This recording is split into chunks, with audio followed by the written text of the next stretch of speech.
ओम नमः सिद्धेभ्य। ओम नमः सिद्धेभ्य। ओम नमः सिद्धेभ्य। मंगलम भगवान वीरो मंगलम गौतमो मणि मंगलम कुंद कुंदात्यो जैन धर्मोस्तु मंगलम सर्वमंगल मांगल्यम सर्वकल्याणकारकम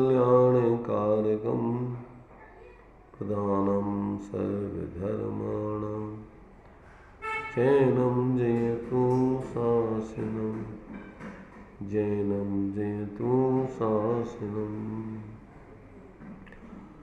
मुक्तामुक्तैकरूपो या कर्मभिः संविदारिणः अक्षयं परमात्मानं ज्ञानमूर्ति नमामि तम्। सर्वे कर्म से मुक्त हुए पर जो ज्ञानादि युक्त सदा एक रूप अक्षय परमात्म ज्ञान मूर्ति को नमन सदा।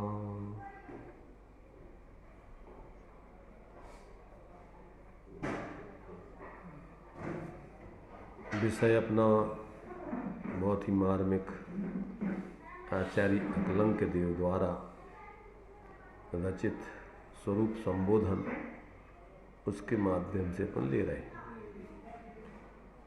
चर्चा अपनी अभी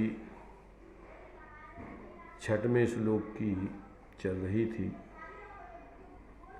इस 6वें श्लोक में आचार्य देव ने इस ज्ञान को अथवा ज्ञान स्वरूप आत्मा को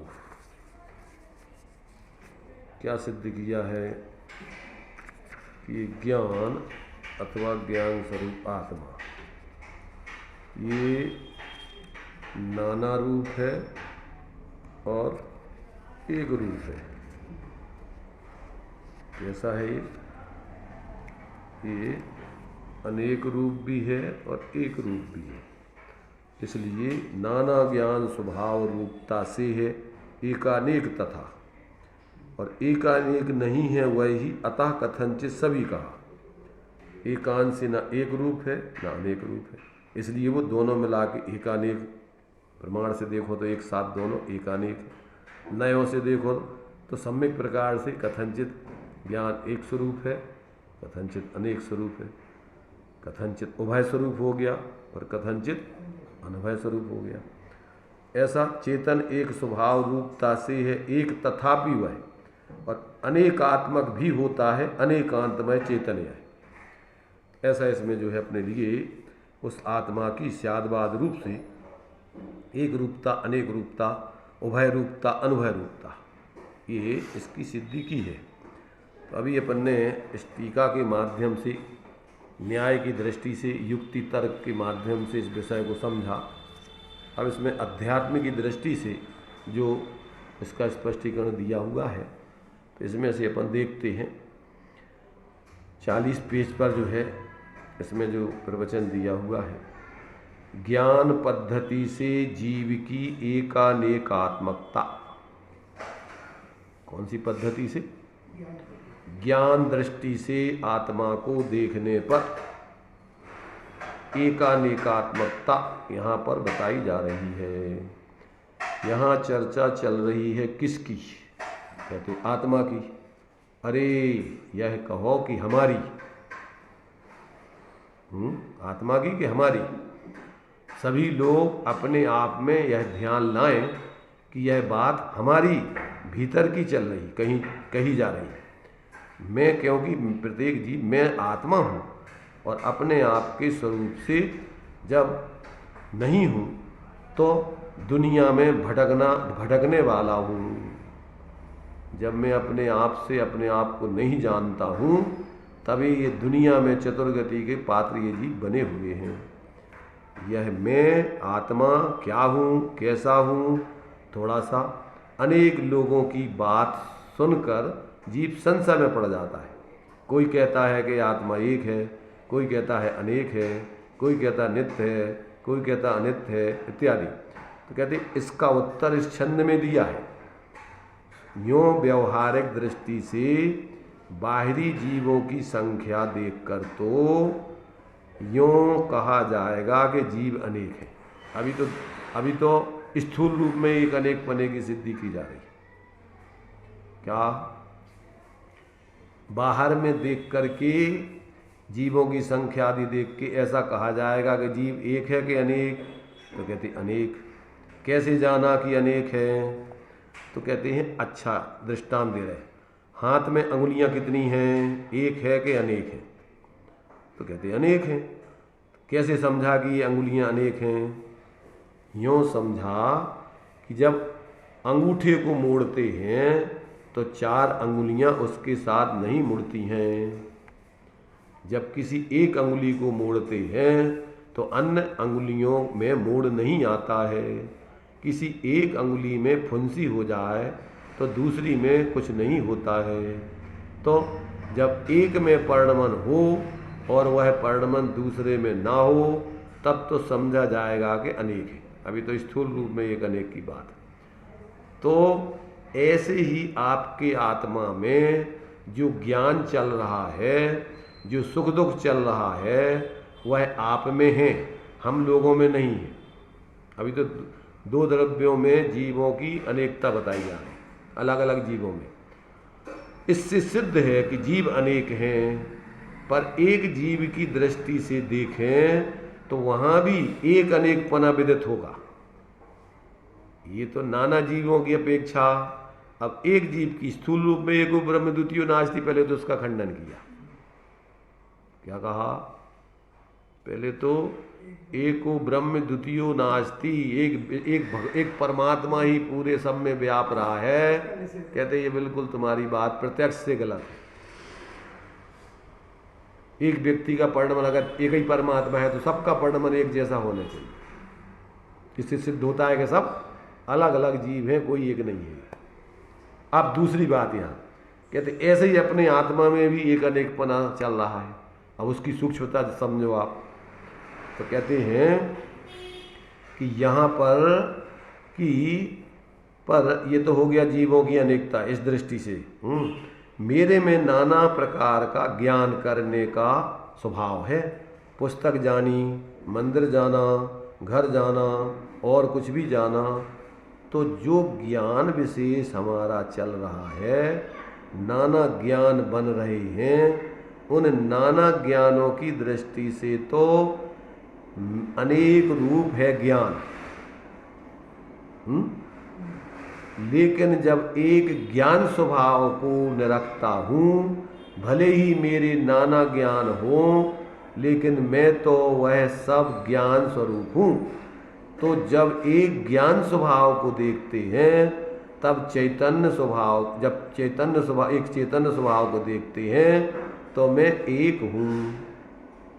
इस तरह मैं एक भी खुद एकानेकात्मक हूँ और जगत के सारे जीवों को देखता हूँ तो अनेक तो वे हैं, किंतु स्वरूप सबका एक चेतन है। इस दृष्टि से वे एक जैसे होने से एक भी कहे जाते हैं। एक जीव नहीं। देखो, एक होती महासत्ता, एक होती अवान्तर सत्ता। तो जीव की दृष्टि से सब जीव एक है। तो काय की अपेक्षा, संख्या की अपेक्षा नहीं, जाति की अपेक्षा, एक समान होने से एक है, ऐसा कह दिया जाता है समग्र रूप से। हम सब एक हैं। इसको महासत्ता बोलते हैं। हाँ, एक अवान्तर सत्ता, प्रत्येक द्रव्य की अलग अलग होती।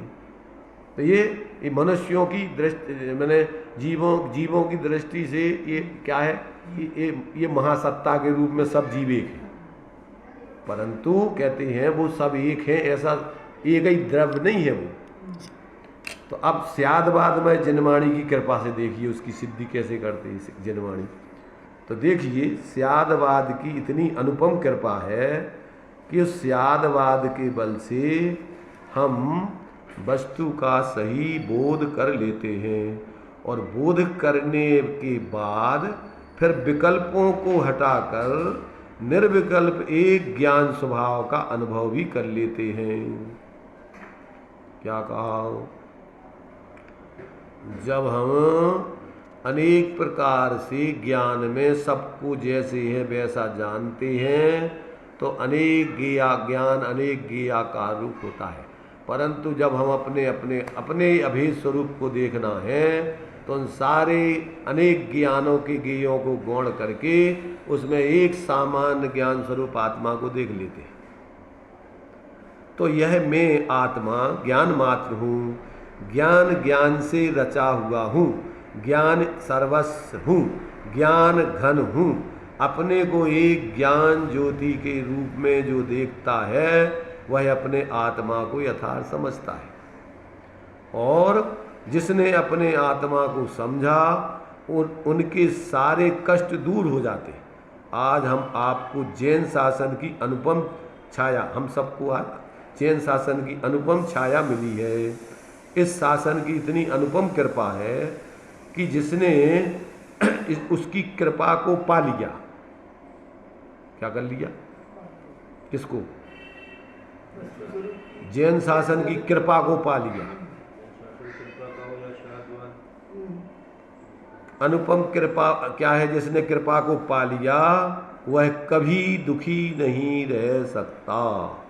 जिसे अपने आत्मा का बोध हुआ, जिसने समझा कि अरे मैं तो सर्व से विविक्त यानी भिन्न ज्ञानानंद स्वरूप हूँ, बस उसने सब कुछ पा लिया। उसने ही जैन शासन की कृपा को पा लिया। उसने समझ लिया कि मेरा तो मेरे पर ही अधिकार है, अन्य किसी पर वस्तु पर नहीं, अन्य किसी वस्तु पर नहीं। मैं किसी की कुछ परिणति नहीं कर सकता, सबकी परिणति न्यारी न्यारी है। जड़ चेतन की सब परिणति अपने अपने में होती है। अब अनुकूल प्रतिकूल ये सब झूठी मिथ्या वृत्ति है। मेरा किसी से क्या संबंध है? जहाँ यह कुंजी भीतर से सुलझ गई, सुलझ जाती है, या गुत्थी सुलझ जाती है, ये कुंजी मिल जाती है गुत्थी सुलझाने, वहाँ फिर सारे संकट दूर हो जाते हैं। तो भाई सम्यक ज्ञान का आदर करो, अपने में सम्यक ज्ञान का निर्माण यानी उत्पाद करो। बाह्य मिथ्या ज्ञान का अभाव, बाह्य चीज़ों में हट न बनाओ। हो रहे हो तो उन्हें भी जान लो, होने दो, मगर सच्ची सुध भी भीतर बनाए रखो। अपने आप की सावधानी भी बनाए रखो।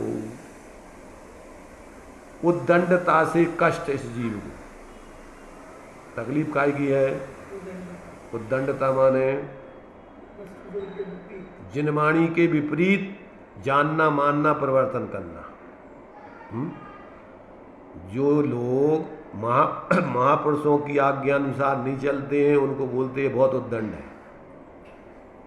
लोक में भी बड़ों की जो आज्ञा बच्चे नहीं मानते तो क्या बोलते हैं उनको? कहते हैं बच्चा बहुत उद्दंड है। तो यहाँ मोक्ष मार्ग में जो भगवान जिनेंद्र की, जिनवाणी की, गुरुओं की आज्ञा नहीं मानते वे सब मिथ्या दृष्टि उद्दंड कहलाते।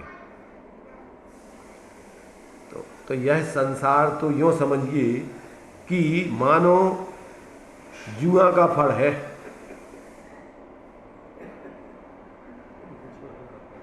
क्या कह रहे? ये तो जुआ चल रहा है यहाँ पर। जैसे कहीं जुआ खेला जा रहा हो तो वहाँ ना तो जीतने वाला ही फड़ छोड़ सकता है और ना हारने वाला ही फड़ छोड़ सकता है। जीतने वाला तो लालच बस नहीं छोड़ सकता और हारने वाले को और लोग नहीं छोड़ने देते हैं।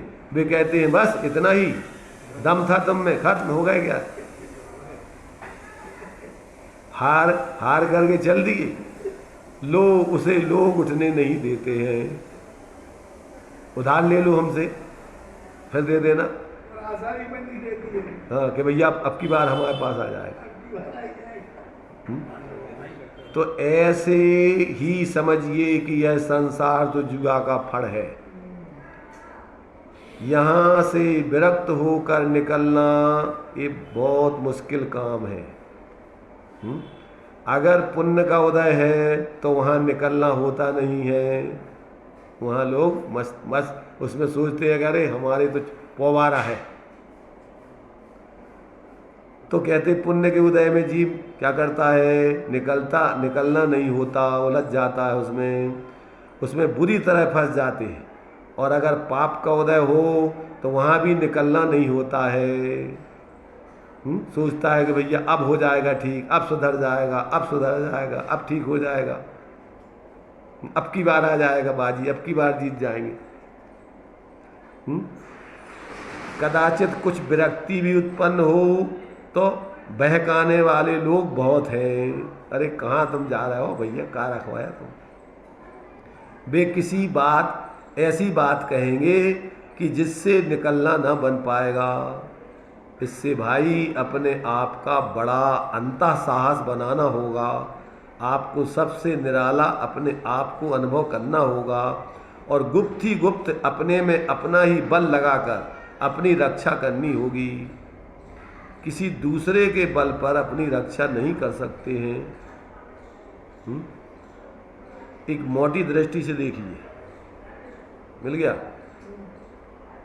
बोलो जोर से। जितने भी भाई यहाँ बैठे हैं उन्हें कोई कष्ट तो नहीं है, सिवाय इतना कि उपयोग पर में लगाते हैं, पर की दृष्टि करते हैं, पर को अपनाते हैं, जिसे कहते हैं उदंडता। उदंडता क्या है कि अपन अपने तरफ नहीं देख करके बाहर की तरफ ही बस देखते रहते हैं, उन्हीं के विकल्प करते रहते हैं। इसी का नाम है उद्दंडता। सिवाय इस उदंडता करने के और कोई कष्ट नहीं है। उदंडता यह है कि यह स्वयं जैसा है वैसा है, अपने को नहीं रखना चाहता और बाह्य वस्तुओं पर अपनी दृष्टि लगाते हैं, उन पर अपना अधिकार समझते हैं। स्वयं अपनी इच्छा से उनका परिणाम चाहते हैं, तो यह उदंडता ही तो है। क्या चाहते हैं कि हमारे अनुसार परिणाम सब दुनिया हमारे हिसाब से चले। ये क्या है? पर कर्तृत्व का भाव, इसी का नाम उद्दंडता है। इस उद्दंडता के सिवाय और कष्ट क्या है इसे बताओ। अगर ये नहीं अपने दिमाग में रखे तो क्या परेशानी है इसको। रात दिन उसी से परेशान है। घर के लोग नहीं मानते, बहू नहीं मानती, ये नहीं मानता, समाज के नहीं मानते, इनका ये राजनीतिक नेता लोग हैं, इनने ऐसा कर दिया, ये ऐसा, रात दिन दूसरों को परिणमन कराने की धुन में जीता रहता है। और क्या कष्ट है इसको? इतनी तो यही तो परेशानी है कि भैया क्या है, अरे क्या करें हम, जब से जो है ऐसा होगा, जब से हम बहुत परेशान। हमारे बच्चे की शादी हुई, जब से बहू आई बहुत परेशान है। कोई जीव दुखी नहीं है, सब सुखी हैं, पर इतना मोह लगा हुआ अकेला, राग द्वेष लगे हैं कि जिनसे ये अपने को दुखी बनाए हुए हैं। आप कहेंगे कि ऐसा कैसे हो सकता है कि राग द्वेष मोह मिट जाए। मैंने तुम कहो कि भैया हम ये छोड़ देवे, ऐसे कैसे हो सकता है? तो सुनो, पुराण पुरुषों के चरित्र देख लो उठाकर। सुकुमाल, सुकवसल, गजकुमार आदि इन सब का राग मिटाना कि नहीं है? भरी जवानी में सब कुछ छोड़ के चल दिए कि नहीं? उन्हें जाने दो। आजकल भी अनेक गृहस्थ ऐसे मिलते हैं कि जो कि अपने मन में बहुत तृप्त रहते हैं, चिंता करें तो भी वहाँ बात चलेगी। क्या चिंता करें तो भी वही बात चलेगी। चिंता ना रखें और आत्मदर्शन करें, प्रभु दर्शन करें, धर्म ध्यान में रहें तो भी वही बात चलेगी। माने जो होना है, तुम दुख चिंता करत रहो तो भी वो जो होना है वही होना है, और तुम निश्चिंत होकर आत्माराधना करत रहो तो भी जो बाहर होना वही होना है। बल्कि धर्म ध्यान में रहने वाले के और अच्छे ढंग से चलेगी। माने उसकी और पाप का उदय क्षीण हो जाएगा तो उसके लिए और प्रतिकूलताएं खत्म होती जाएंगी। इसलिए कहते हैं स्वरूप संवेदन के बिना आत्मोद्धार की असंभावना। माने बिना स्वसंवेदन किए बिना किसी जीव का कल्याण होना संभव नहीं है। तो स्वरूप संवेदन के बिना, काय के बिना, स्वरूप संबोधन का और स्वरूप संवेदन का एक ही बात है। स्वरूप का सम्यक प्रकार का बोध हुए बिना या स्वरूप का सम्यक प्रकार से अनुभव हुए बिना क्या है कि कोई भी जीव सुखी नहीं हो सकता। या हो सकता है? नहीं। तो भैया देखो, स्वरूप संवेदन बिना अपनी आत्मा के परिचय बिना सुख पाने की कला ही नहीं मिल सकती। तृष्णा कर कर के दुखी रहेंगे। जैसे गर्मी के दिनों में रेतीले मैदान में कोई हिरण दोपहर के समय में प्यासा हो जाता है, वह अपनी प्यास बुझाने के लिए जल की खोज करता है। जब दृष्टि उठाकर दूर देखा तो दूर की चमकती हुई रेत जल जैसी लगी। वहाँ पहुँचा तो देखा कि जल का नाम नहीं है। फिर मुख उठा करके देख लो तो दूर चमकती हुई रेत जल जैसी मालूम होती है। फिर दौड़ लगाई, वहाँ जाकर देखा तो जल का नाम नहीं। यूँ वह दौड़ लगा करके अपनी प्यास की वेदना को और भी बढ़ा लेता है और अंत में तड़प तड़प के मर जाता है। तो अपन को दूसरों में सुख, दूर सुख दिखाई देता है। ये सुखी है, इनके पास देखो बढ़िया सब शादी हो गई, मकान है, कमाई कर ली, पैसे सुखी है। तो अपन जब वहाँ पहुँचते हैं तो वहाँ और परेशानी हो गई, वो तो कुछ है ही नहीं है। पर एक इकट्ठा किया, शादी की और पहले जितनी परेशानी थी उससे ज़्यादा बढ़ गई। पर सीखता नहीं है जी। वो हिरन भी मर गया, ऐसे इसकी प्राण गमावे जल नहीं पावे, भटक भटक मरता और वस्तु पराई माने अपनी वेद नहीं करता। ये क्या कर रहा है? रात दिन उधर से ही सुखी होने की कल्पना में दौड़ लगाता फिर रहा है। तो ये कह रहे हैं जैसे वो हिरण, ये सब हिरण के समान ही समझ लेना मिथ्या दृष्टियों को, जो बाहर में अनुकूलताएं बना करके बाहर के संयोगों भोगों को इकट्ठा करके सुखी होने की कामना करते हुए रात दिन लगे हुए दौड़ो। ठीक ऐसे चलिए, यहाँ से पढ़िए। ठीक ऐसे ही यह संसारी प्राणी बाह्य पदार्थों से सुख की आशा करके उनके पीछे दौड़ लगाता है, उनका संचय करता है, उनकी तृष्णा करता है, उनके पीछे दिन रात हैरान रहता है। यों वह अपना उद्यम करता है शांति पाने का, पर होता है क्या कि उनकी अशांति की वेदना और भी बढ़ती जाती है। यों ही वह अपना सारा जीवन व्यर्थ ही गमा देता है, लाभ कुछ नहीं प्राप्त कर पाता। अरे इन बाह्य पदार्थों से अपने चित्त को हटाकर सम्यक ज्ञान की प्राप्ति के लिए अपना उद्यम करना होगा। बाकी तो यहाँ उद्यानुसार सब कुछ होता रहेगा, कमाई भरण पोषण ये सब विधिवत होते रहेंगे। थोड़ा वहाँ भी ध्यान दें, मगर मुख्य उद्देश्य हो जीवन में सम्यक ज्ञान के अर्जन का, अपने स्वरूप के अनुभव का। मैं ज्ञान मात्र हूँ, केवल ज्ञान स्वरूप हूँ, केवल ज्ञान स्वरूप हूँ, ज्ञान ज्योति स्वरूप में हूँ, इसके अतिरिक्त और मैं कुछ नहीं हूँ। ज्ञान सो ही आत्मा, अन्य सो ही कर्म, बस इतने से समझ ले जिनवाणी का मन। एकमात्र ज्ञानानुभूति रेव आत्मानुभूति, इसके अलावा और आत्मा कुछ नहीं है। तो इस ज्ञान ज्योति से कुछ बाहर का चिपका है क्या? इस ज्ञान में कोई उपद्रव आएगा क्या? अरे मैं ही विकल्प करके कल्पनाएं बनाकर दुखी होता हूँ। स्वरूपता तो मैं आनंद स्वरूप बस अब ये जो है मतलब इसमें इन्होंने क्या सिद्ध किया कि आप सामान्य विशेष रूप से ज्ञान स्वरूप ही हैं, इसके अलावा आपका और परद्रव्य तो है ही नहीं। और जो कर्म के उदय से भाव होते हैं वे सब मोह के भाव हैं, वे सब आश्रव भाव है, वे सब जीव नहीं हैं, वे भी जीव से भिन्न हैं। इसलिए जब तक ये जीव को ऐसे अपने उस विशेष ज्ञान जो अनादिकाल से पर में लगा हुआ है, उस ज्ञान को अपन उस सामान्य ज्ञान स्वरूप में एकाग्र करके अपने को ऐसा एक ज्ञान मात्र रूप अनुभव नहीं करेंगे, तब तक मिथ्यात्व जाने वाला नहीं है। कितना भी घर परिवार छोड़ के साधु संत बन जाओ, त्यागी वृत्ति बन जाओ, क्षयुप संज्ञान की मारा मारी से पंडिताई कर लो, परंतु जीवन में शांति की गंध नहीं आएगी अगर ऐसा निर्विकल्प आत्मानुभव पूर्वक और फिर उसी की आराधना पूर्ण नहीं करोगे। अगर ये बात समझ में आ गई तो अब अन्य चीज़ों में तुम्हारा एकत्व ममत्व या कर्तृत्व स्वामित्व रहेगा ही नहीं, पर वहाँ कुछ और करने धरने का क्या काम। इसलिए अपन एक रूप में भी वही है, अनेक रूप में ही वही है। ज्ञान के विशेषों में भी हम ही हैं और सामान्य ज्ञान रूप भी हम ही, बाकी हमारा और कुछ स्वरूप नहीं। क्या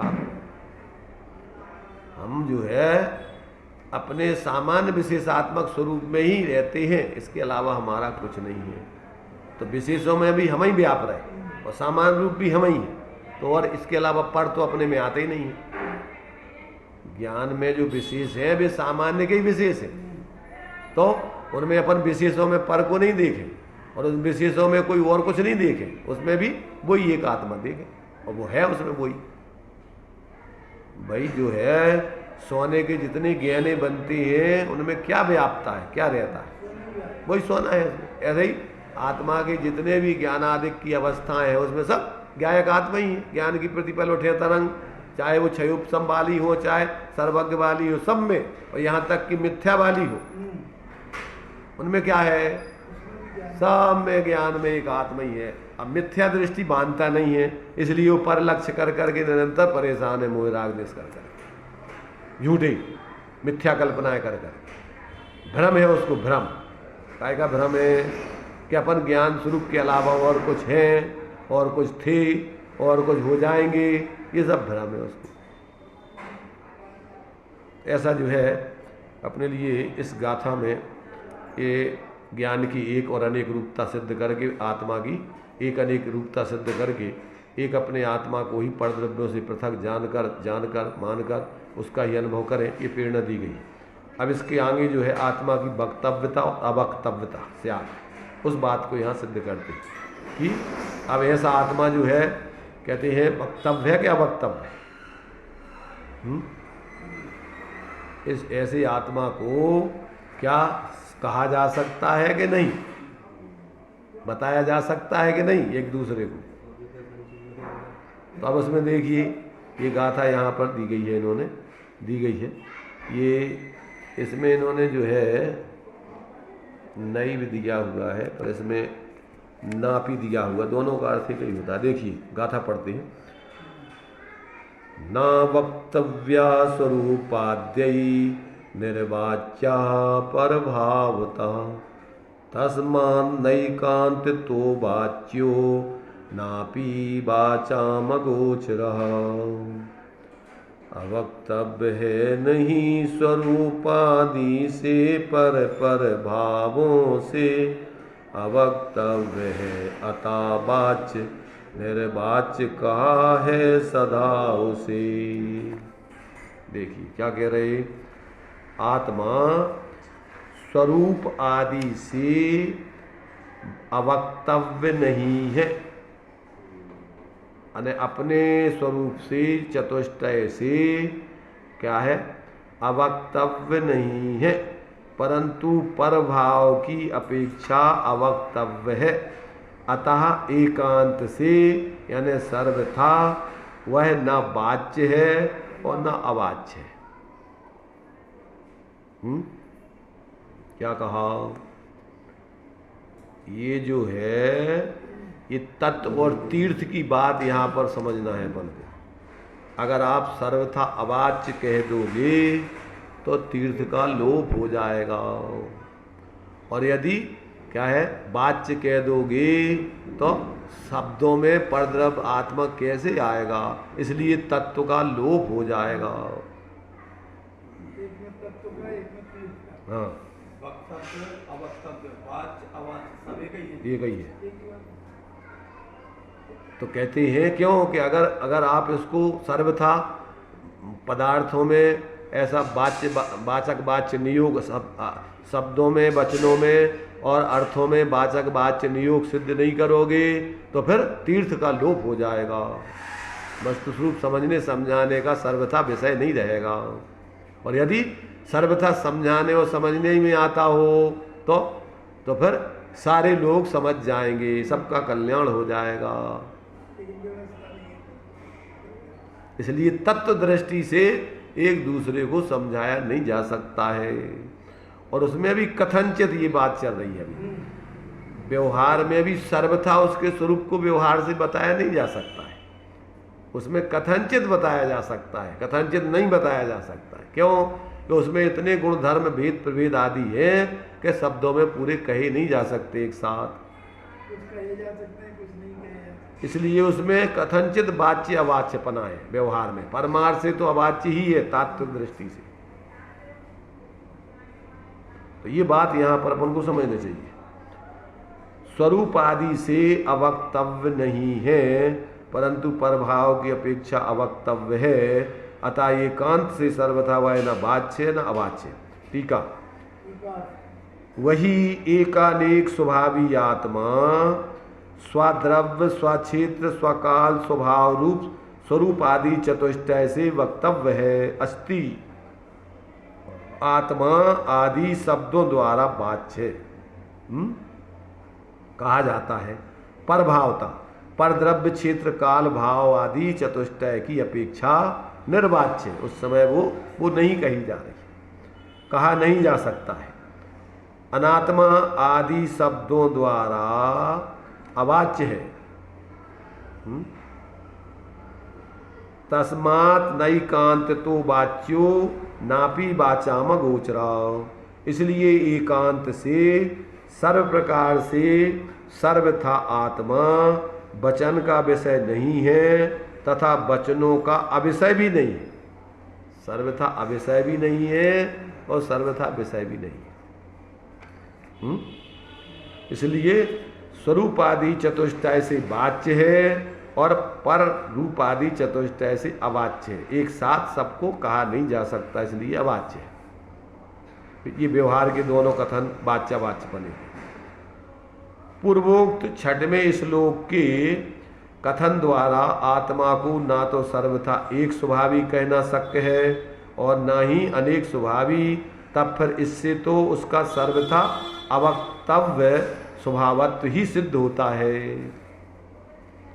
क्या कहा, जब आत्मा कहते हैं छठवें श्लोक में जो कहा था कि आत्मा कैसा है, ना तो सर्वथा एक स्वरूप है ना सर्वथा अनेक स्वरूप है, तो कहते फिर तो वो सर्वथा अवक्तव्य ही ठहरेगा। इस प्रकार की आशंका का परिहार करने के लिए सर्वथा अवक्तव्य का भी यहाँ निषेध कर रहे हैं।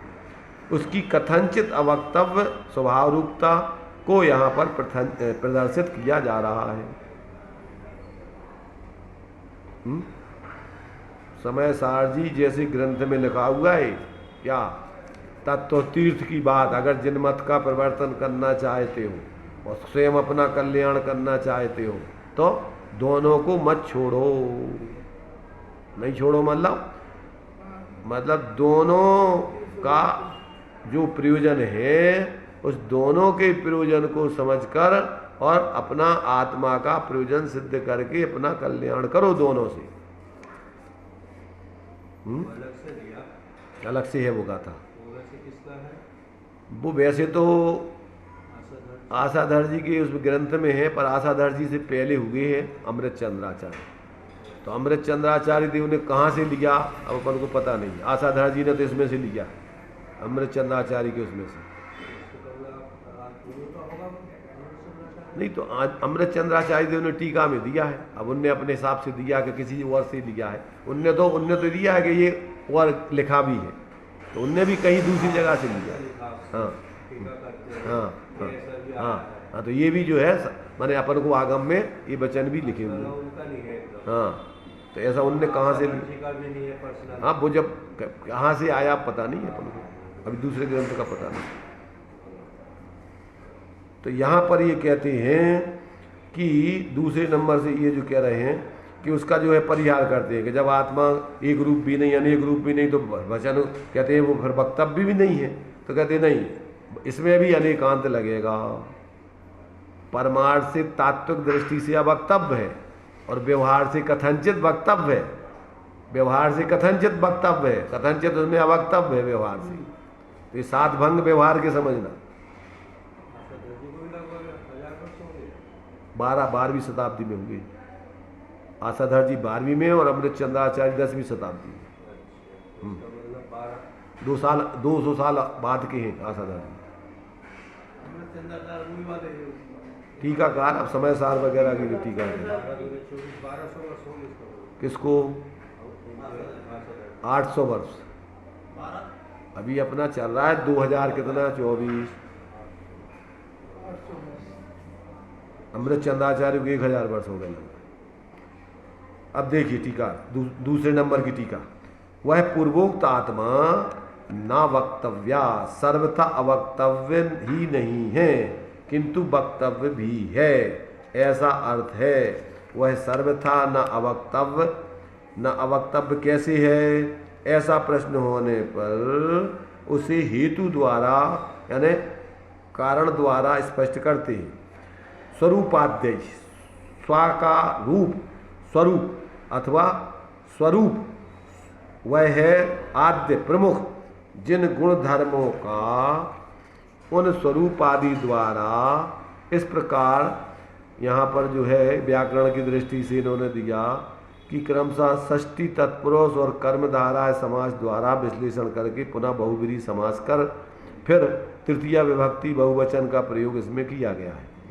तो कहते हैं द्रव्य से अभिन्न सत्ता वाले अस्तित्वादि अथवा विवक्षित धर्मों द्वारा तथा पर्यायाश्रित या द्रव्य क्षेत्र काल भाव आश्रित घटत्व घटपना आदि या मनुष्यत्व आदि से वक्तव्य है। माने जिस वस्तु का निरूपण किया जा रहा है, जिस दृष्टिकोण से निरूपण किया जा रहा है, उस दृष्टिकोण से वस्तु स्वरूप है, वक्तव्य है। जो वचन जिस वस्तु को बता रहे हैं और जिस दिन गुण धर्मों को बता रहे हैं, वो गुण धर्म वो वस्तु उसमें अपन को स्वरूप देखना है, शब्दों के माध्यम से ज्ञान में निर्णय करना है, इसलिए उस अपेक्षा से वक्तव्य है। ऐसा होने पर तो वह अवक्तव्य नहीं है। तो फिर इसके मतलब वो अवक्तव्य नहीं है तो क्या मात्र वक्तव्य ही है? इस शंका का निराकरण करने के लिए दूसरा पक्ष सूचित करते हैं। वह आत्मा कथनचित निर्वाच्य है, वचनों से बाहर होना निर्वाच्य है, यानी वचनों में नहीं आ सकती है। समझ में आया? परमार्थ से कोई भी वस्तु किसी वचनों में नहीं आती। कैसी है वस्तु? बिना शब्दों के बने उस शब्दों में नहीं कही जा सकती। तो कहते हैं उस अपेक्षा से अवक्तव्य भी है। वह अवक्तव्य कैसे है? इस प्रश्न के उत्तर में उसका कारण स्पष्ट करते हैं। कहते हैं परभावता, दूसरे का या दूसरे का भाव परभाव। क्या कहा? दूसरे का या दूसरे का भाव परभाव अथवा पर और बेभाव परभाव। इस प्रकार षष्ठी तत्पुरुष और कर्मधारा समास से विश्लेषण किया। उनसे इस प्रकार हेतु अर्थ में पंचमी के स्थान पर तस प्रत्यय का प्रयोग करने से परभावता शब्द बना। पूर्वोक्ति भिन्न सत्ता वाले अथवा अविवक्षित गुण धर्मों से अथवा मूर्तत्व आदि या ज्ञानादि की अपेक्षा अवक्तव्य भी है। क्या समझे? कि जो भाव अथवा पर पदार्थ कहते हैं जो हैं विभिन्न सत्ता वाले कहो, अथवा विवक्षित गुण धर्मों से, अथवा मूर्तत्व आदि गुणों से, या ज्ञानादि गुणों से, जीव अजीव आदि की अपेक्षा वो अवक्तव्य भी है। वो वास्तव में शब्दों से अलग हैं, वो शब्दों में नहीं आते हैं। आते क्या? अनुभव में तो आते हैं, सबको नहीं आते। अनुभव से भी अपन को ज्ञान में पर पदार्थ तो मात्र भिन्न रह करके ज्ञात होते हैं, और स्व पदार्थ अपने अभिन्न होकर के अनुभव में आता है। उसमें जो कुछ भी परिणमन हो रहा है वो सुख दुख आदि रूप भाषित होता है। अन्न का परिणमन आदि का ज्ञान तो होगा भिन्न रहकर, पर उसके सुख दुख आदि तुम्हें वेदन में नहीं आएंगे। इसलिए पर के जानने से कहते हैं न तुम्हें तुम्हारा सुख मिल सकता है, न तुम्हें अपना ज्ञान मिल सकता है। अपने को जानने से तुम्हारा ज्ञान भी उसमें है और सुख भी है, इसलिए तुम्हें दोनों मिलेंगे। नहीं जानने से हाँ हाँ, तो ये बराबर समझना। तो यहाँ पर अपन को जो वस्तु को जिस जिस विवक्षाओं से जिस जिस रूप में कहा जा रहा है, कथनचित वो व्यवहार से वाच्य होगा। परमार्थ से वो वस्तुएं पृथक हैं और शब्द अलग हैं, इसलिए उन शब्दों में वो वस्तुएं वो गुणधर्म आते नहीं हैं, उस अपेक्षा से अवाच्य भी है। तारा समझ में नहीं आ रही?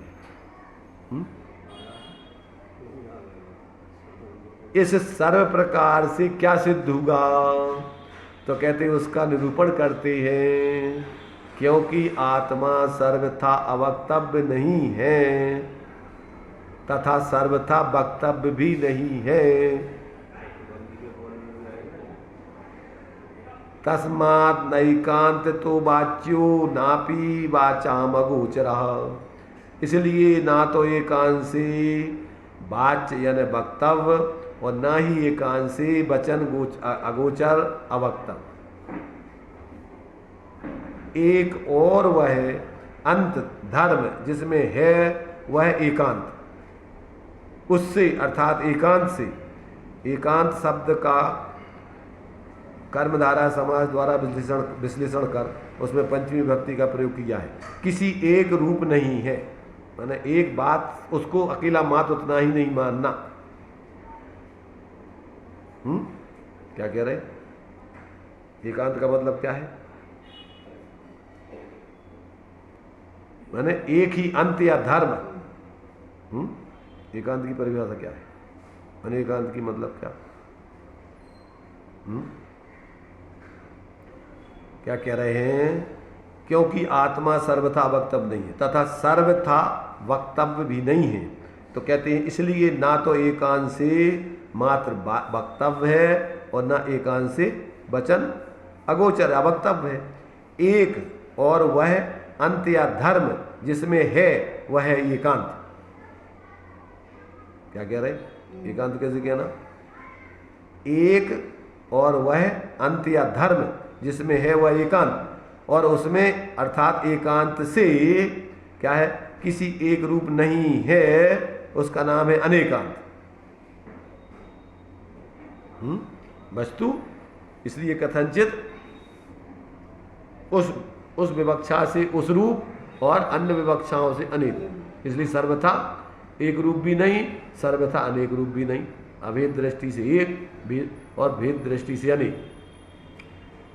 पर यहाँ तो वाच्य और अवाच्य का विषय चल रहा है, तो इसलिए एकांत और अनेकांत तो वस्तु के स्वरूप को समझना है। और यहाँ वाच्य अवाच्य में वस्तु कथनचित वक्तव्य व्यवहार से और परमार्थ से अवक्तव्य वचनों में नहीं आती। वस्तुओं को माने एक तो व्यवहार से वक्तव्य अवक्तव्य में क्या लेना है कि सारी चीजें कहीं नहीं जा सकती, इसलिए जितना कहा जा रहा है वो वक्तव्य और जितना नहीं कहा जा रहा है वो अवक्तव्य। समझ रहे ना? और दूसरी विवक्षा क्या है कि वचन अलग है और वस्तु स्वरूप जिसके बारे में कहा जा रहा है वो अलग है, इसलिए परमार्थ से वो वस्तुएं वो उसका स्वरूप वचन में आते ही नहीं, उस अपेक्षा से अवक्तव्य। और व्यवहार से चूंकि उसमें क्या है? वाचक वाच्य नियोग है, और अगर नहीं बताओगे तो फिर व्यवहार के आप समझोगे कैसे? इसलिए वो व्यवहार से कथनचित वक्तव्य है। तो वस्तुओं को एक धर्मात्मक स्वीकार करने पर या वस्तुओं के अविरोधी अनेक धर्मात्मक पने का पक्ष स्वीकार करने पर सर्वथापने का प्रसंग आने से वक्तव्यता अवक्तव्यता का निषेध किया गया है, परंतु वस्तु को अनेकांतात्मक स्वीकार करने पर या प्रतिपाद्य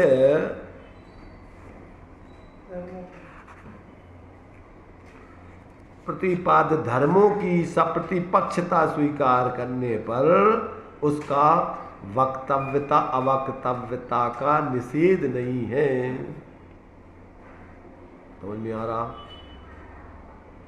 वस्तु अगर व्यवहार से कही जा रही है तो उसमें अनंत धर्मात्मक या अनेक धर्मात्मक वस्तु है, तो सारी चीज़ों को एक साथ नहीं कहा जा सकता है।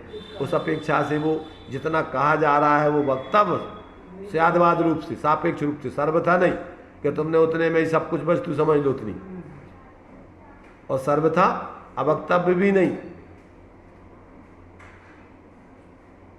माने कि जो अपने लिए नहीं कही गई है वो वस्तु है, और उसको जब कहा जाएगा तो उस रूप में वो समझाई जाएगी। जितना बोला गया है या कहा गया वो वक्तव्य है, जितना नहीं बोला गया वो अवक्तव्य है, लेकिन ऐसा नहीं कि अवक्तव्य है। ऐसा नहीं है कि वस्तु को सर्वथा बताया ही नहीं जा सकता है, व्यवहार से निरूपण किया गया है और उसमें पूरा बता नहीं सकते, इसलिए कथनचित वक्तव्य कथनचित अवक्तव्य, परंतु परमार्थ से विचार करने पर वो शब्दों में आते नहीं है कोई वस्तु, उस अपेक्षा से सर्वथा उस अपेक्षा से अवक्तव्य।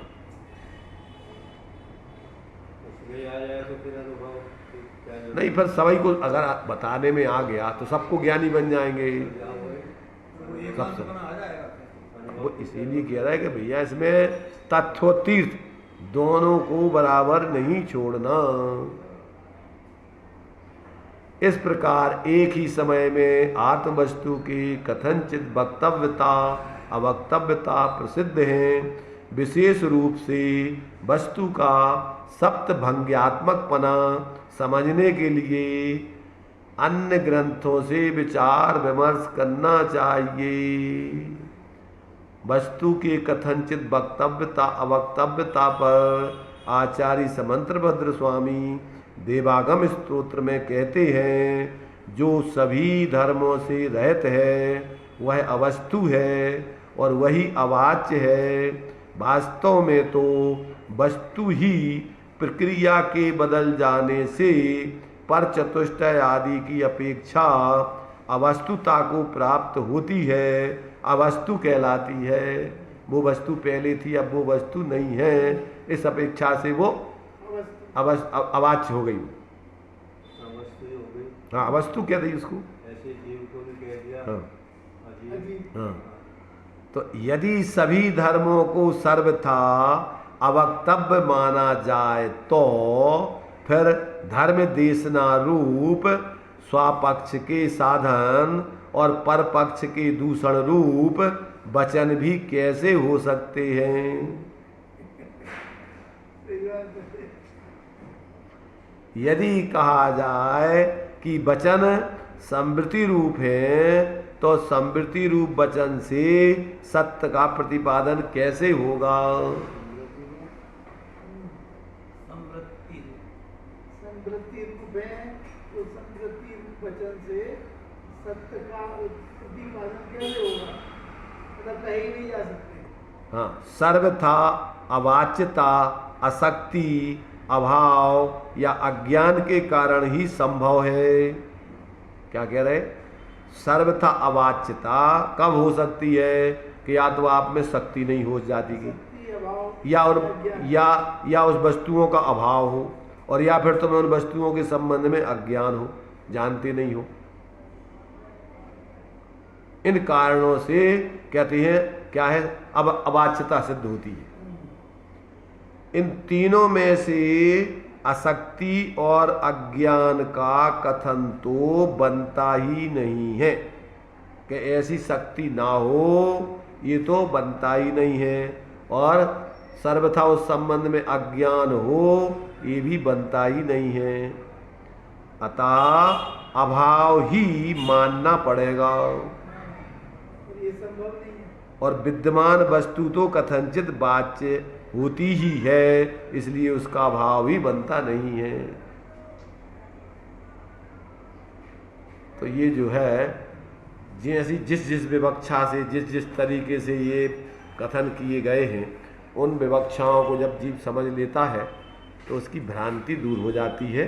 और उसके संबंध में कि जो एकांत से उसके जीवन में इस प्रकार के पक्षपात आकर के और भ्रम में रह कर के स्वयं जो है अनिर्णय की दशा में रहते हुए, अज्ञान का सेवन करते हुए, निरंतर मोह राग द्वेष में रहते हुए और चतुर्गति का पात्र बना रहता है। और ऐसे अविवेकी जीवों का जो सानिध्य करते हैं, वो भी इसी प्रकार के भ्रम में आ जाते हैं।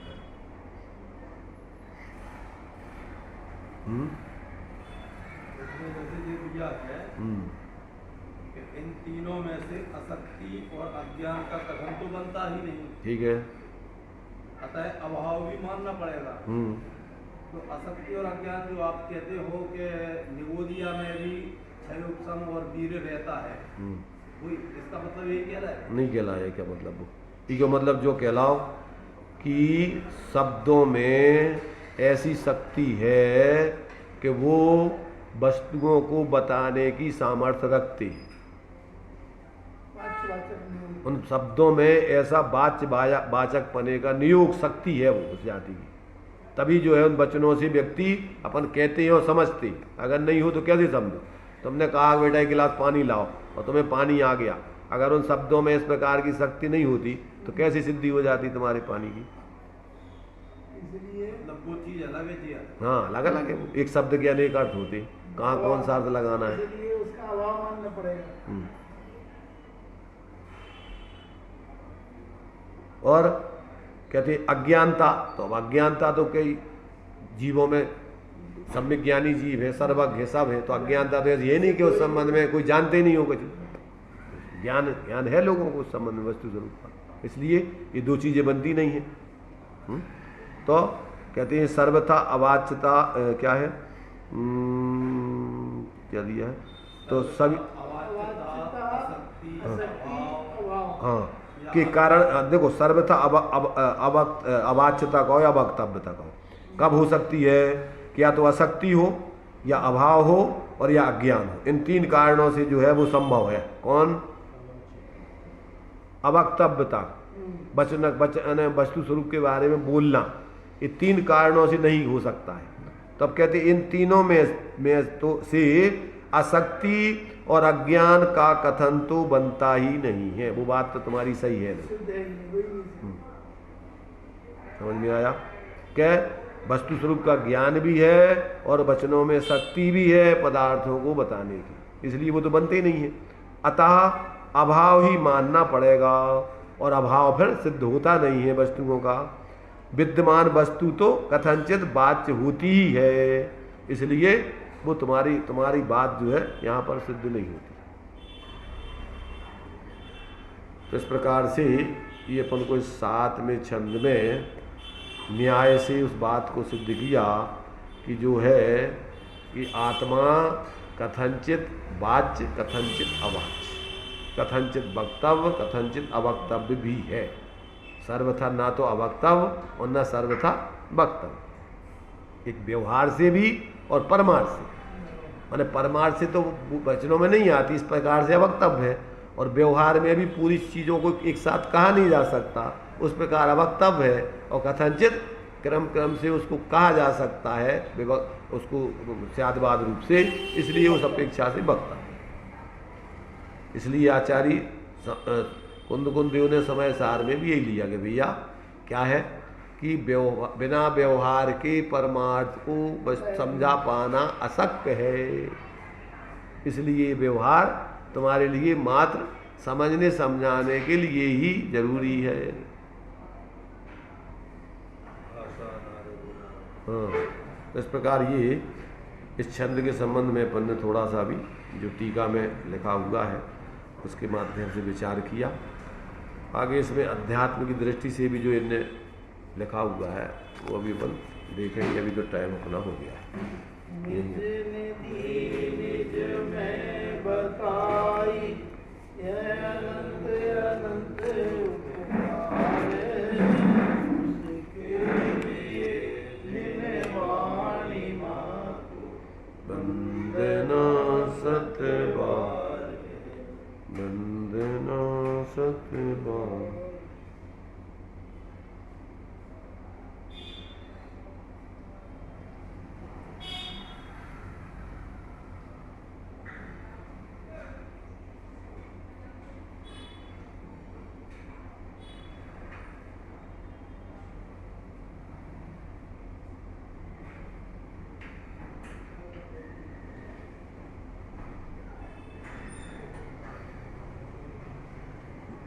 द्वादशांग निर्माणी माता पंच परमेष्टि।